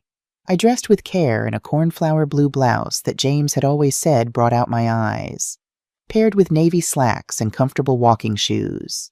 I wore the pearl earrings he had given me on our 30th anniversary and applied a light touch of makeup not to impress Grace, but to remind myself of my own worth and dignity. Margaret drove me to the cafe, promising to return in exactly 1 hour. "Call if you need me sooner," she instructed as I got out of the car. "I'll be shopping just 2 blocks away." Michael was already waiting at a corner table when I arrived, his briefcase open as he reviewed some papers. He stood when he saw me, offering a reassuring smile. "Mrs. Nelson, you look well." "Thank you, Michael, and thank you for being here." He checked his watch. "Your daughter should arrive any moment. Would you like coffee while we wait?" I had just received my tea when the cafe door opened and Grace entered. She looked thinner than I remembered, her face drawn, dark circles shadowing her eyes. She wore a simple gray dress I didn't recognize more subdued than her usual bold style, and her hair was pulled back in a practical ponytail rather than the carefully styled waves she had favored. Her eyes found mine immediately, and for a moment she hesitated, uncertainty written across her features. Then she approached our table with measured steps. "Mom," she said softly, her voice catching slightly. "Thank you for agreeing to meet." Michael stood, extending his hand professionally. "Ms. Harris, I'm Michael Abernathy, your mother's attorney. I'll give you some privacy shortly. But first, I want to ensure we're all clear on the parameters of this meeting." Grace nodded, taking the seat opposite me. "Of course." "Mrs. Nelson has agreed to hear what you have to say," he continued. "She has not committed to any particular outcome from this conversation. If at any point she wishes to end the meeting, that decision will be respected immediately and without question. Is that clear? Perfectly clear, Grace replied, her gaze never leaving my face. I'm just grateful for the opportunity to speak with her. Michael looked to me questioningly. I nodded slightly, and he gathered his papers. I'll be at that table by the window if you need me, he said, indicating a spot with a clear view of our table, but out of earshot. And then Grace and I were alone together for the first time since that confrontation in Margaret's kitchen nearly 4 months ago. For a long moment, neither of us spoke. I sipped my tea, studying my daughter's face, noting the new lines around her mouth, the tension in her shoulders. She looked older, wearier, stripped of the polished confidence I had grown accustomed to seeing. Finally, she broke the silence. I don't know where to begin, she admitted, her fingers fidgeting with a paper napkin. I've rehearsed this conversation 100 times, but now that I'm here... Why don't you start with why you wanted to see me? I suggested, keeping my voice neutral. She nodded, taking a deep breath. First, I need to tell you that I'm sorry. So deeply. Genuinely sorry for how I treated you. For the plans Caleb and I made. For everything. What I did was inexcusable. I remained silent, waiting for her to continue. After you left, everything fell apart, she went on. Not just financially, though that was certainly part of it. We had to sell the house. We're in a 2-bedroom apartment now, less than half the size. Emma and Ethan share a room. She gave a small, humorless laugh. Caleb sleeps on the couch. Jennifer mentioned you had sold the house, I said. I'm sorry it came to that. She looked surprised. You've spoken to Jennifer. She called me. She was concerned about the children. Grace's eyes filled with tears. They miss you terribly. Ethan still asks every night when Grandma is coming home. Emma, her voice broke. Emma found your letter under her pillow. The one you left saying you loved her. She sleeps with it under her pillow every night. The image pierced my heart, but I steeled myself. You told them I had a mental breakdown. She had the grace to look ashamed. I was angry and hurt and trying to save face. I told the neighbors that, yes. But I told Emma and Ethan the truth that you had gone to live with your friend because you weren't happy at our house anymore. I hadn't expected this honesty. Thank you for that. At least, Mom, She hesitated, then continued in a rush. I need to tell you what's happened since you left. It's not to make excuses, just to help you understand why I'm here today. I nodded for her to continue. The financial impact was immediate. Of course, without your contribution. We couldn't make the mortgage payment. We tried to sell quickly, but the market was down.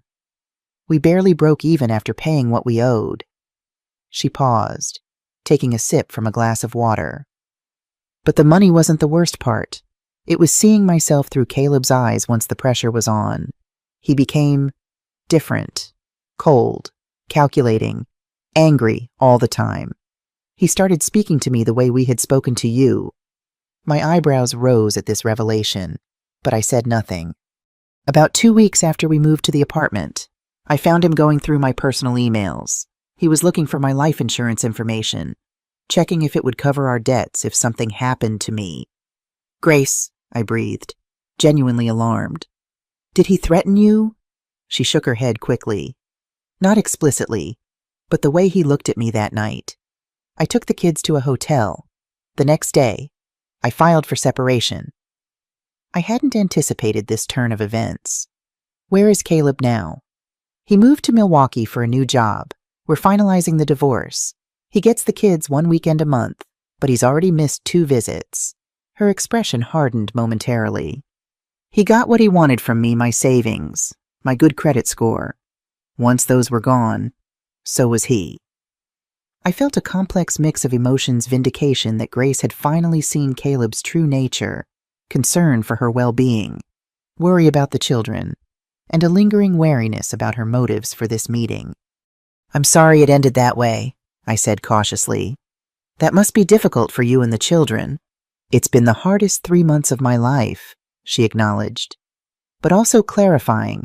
I finally understand what you meant about dignity, about being valued for who you are, not what you can provide. She reached across the table, stopping just short of touching my hand. Mom, living through this has made me realize exactly what we put you through. The humiliation, the isolation, the fear of having no control over your own life. I experience it every day now. Her eyes met mine, filled with genuine remorse. I can never undo what I did to you. I can never take back Christmas Eve, or the Fernwood plan, or any of it. But I want you to know that I understand now. And I am so sorry. The raw emotion in her voice touched something deep within me. This was not the composed, calculating daughter who had plotted to warehouse me in a cut-rate facility. This was a woman broken by her own mistakes, humbled by consequences, genuinely seeking to make amends. Why are you telling me all this now? I asked, still cautious. She straightened slightly in her chair. Because I want to start rebuilding. If you'll let me. Not for financial help, I'm figuring that out on my own. I've taken a second job on weekends when the kids are with my mother-in-law. We're managing. Just barely. But we're managing. Then what do you want from me, Grace? A chance, she said simply. A chance to show you that I've changed. A chance for Emma and Ethan to have their grandmother in their lives again. They're the innocent ones in all this. Mom, they don't understand why the person they love most in the world disappeared. I felt my resolve wavering. The thought of seeing my grandchildren again, of holding them close, reading them stories, watching them grow, it was powerfully tempting. But could I trust Grace not to revert to her old patterns once the initial crisis had passed? I need time to think about this, I said finally. It's not a simple decision, she nodded, accepting this without protest. I understand. I wouldn't trust me either. After everything, she reached into her purse and withdrew an envelope, placing it carefully on the table between us. These are for you. Emma drew the pictures. Ethan dictated the letter to me because he's still learning to write. My fingers trembled slightly as I took the envelope but didn't open it. Mom, Grace said, her voice barely above a whisper. I don't expect forgiveness. I haven't earned it. But if you could find it in your heart to consider some kind of relationship, even if it's just occasional supervised visits with the kids, it would mean everything to them. And to me, she stood, gathering her purse. I've taken enough of your time. Thank you for listening. You can contact me through Mr. Abernathy if you decide you want to talk again. As she turned to leave, I found myself speaking. Grace, she paused, hope flickering across her face. How are you really doing, truly?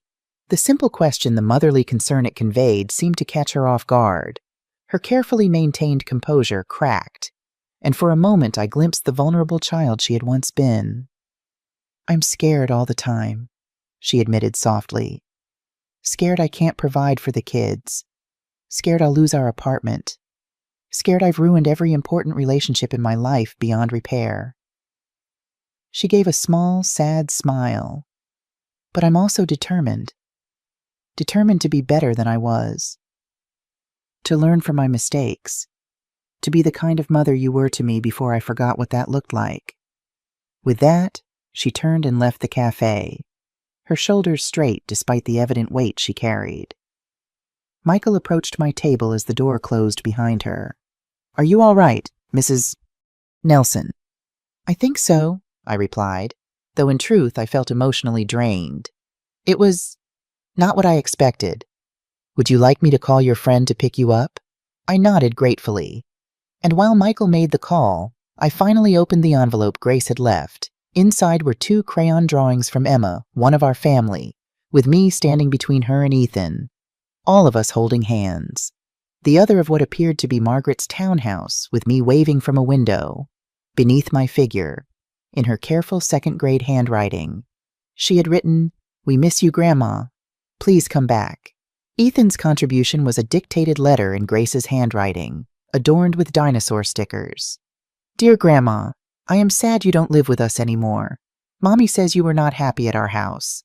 I am sorry we made you sad. I promise to be extra good if you come visit us. I learned to tie my shoes all by myself. Can you come see I love you more than T-Rex loves meat? Love, Ethan. Tears welled in my eyes as I carefully returned these treasures to the envelope. By the time Margaret arrived, I had composed myself, but she immediately sensed my emotional state. How did it go? She asked as we walked to her car. It was illuminating, I replied, still processing. Grace has separated from Caleb. They're getting divorced. Margaret's eyebrows shot up. Well, that is unexpected. During the drive home, I shared the details of our conversation, including Grace's apology and request for a second chance. What are you thinking? Margaret asked when I had finished. I gazed out the window at the familiar streets of Chicago passing by. I'm thinking that people can change when circumstances force them to confront the consequences of their actions. I'm thinking that my grandchildren shouldn't suffer for their parents' mistakes. And I'm thinking that holding on to anger, justified as it may be, is exhausting. Margaret smiled slightly. That sounds like you're leaning toward giving her another chance. A carefully measured chance, I clarified. With clear boundaries and expectations. That seems wise, she agreed. And where would these carefully measured meetings take place? You're welcome to use my home, of course. I considered this. Neutral ground might be best, at least initially. Perhaps the park near your house, or even the community center where I volunteer. Somewhere public, but with space for the children to play. By the time we reached Margaret's townhouse, I had made my decision. I would offer Grace a path to reconciliation, not an immediate restoration of trust, but a series of small steps that could, over time, rebuild what had been broken.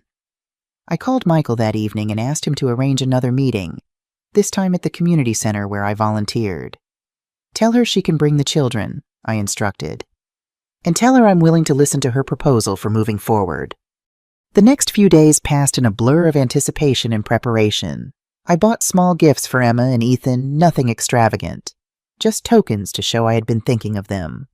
I discussed with Margaret what reasonable boundaries might look like in this new chapter of my relationship with Grace. And I reflected on what forgiveness truly meant in this context. Forgiveness, I concluded, didn't mean forgetting what had happened or pretending it hadn't hurt. It didn't mean removing all consequences or instantly restoring trust. It meant choosing to release the consuming anger that had served its purpose in propelling me to action. It meant opening the door to possibility without abandoning the wisdom I had gained through painful experience. On Saturday morning, I arrived at the community center early, arranging a corner of the children's reading room with comfortable chairs and a low table stocked with books, crayons, and paper. Eleanor, the program coordinator, had been delighted to offer the space when I explained the situation. Family reconciliation is always welcome here, she had said warmly. At precisely 11 a.m., the door opened and Grace entered, holding Ethan's hand while Emma followed close behind. The children spotted me immediately. Grandma! Ethan broke free of Grace's grasp and hurtled toward me, flinging himself into my arms with such force that I nearly lost my balance. His small body was warm against mine, his arms wrapped around my neck in a stranglehold of affection. Emma approached more slowly, her expression a mixture of joy and uncertainty. Is it really you? Grandma, are you really here? I'm really here, sweetheart, I assured her, extending one arm while still holding Ethan. She moved into my embrace, and for a long moment, the three of us simply held each other, a tangle of arms and whispered endearments and tears mine, not theirs, over their heads.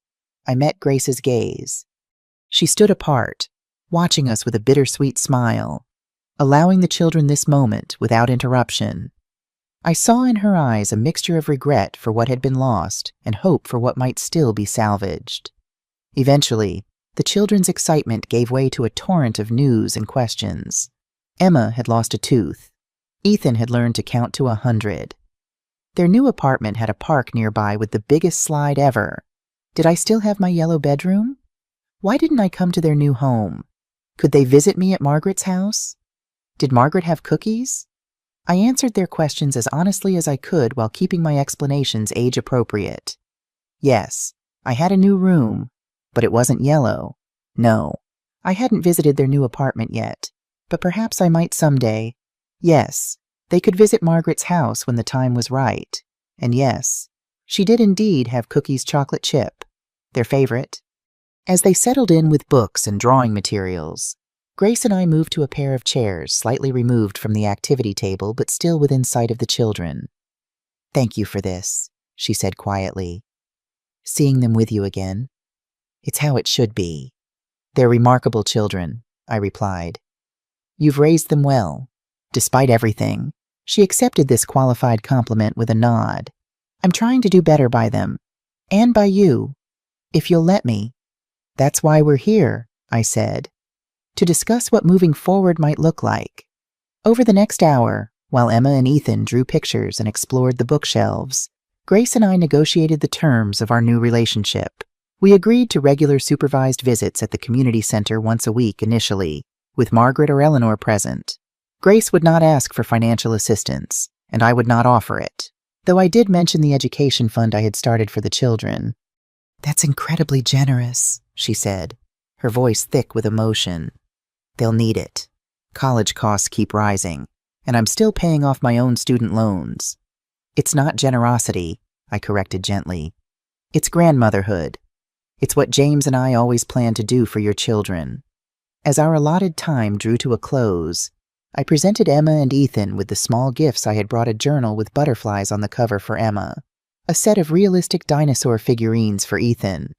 Their delight was payment enough for the modest expense. "When will we see you again, Grandma?" Emma asked as they prepared to leave. "Next Saturday," I promised. "Same time? Same place?" "I'll be waiting for you." As Grace gathered their belongings, she hesitated, then asked the question that clearly weighed on her mind. "And after that, where do we go from here?" I considered my answer carefully. "One step at a time, Grace.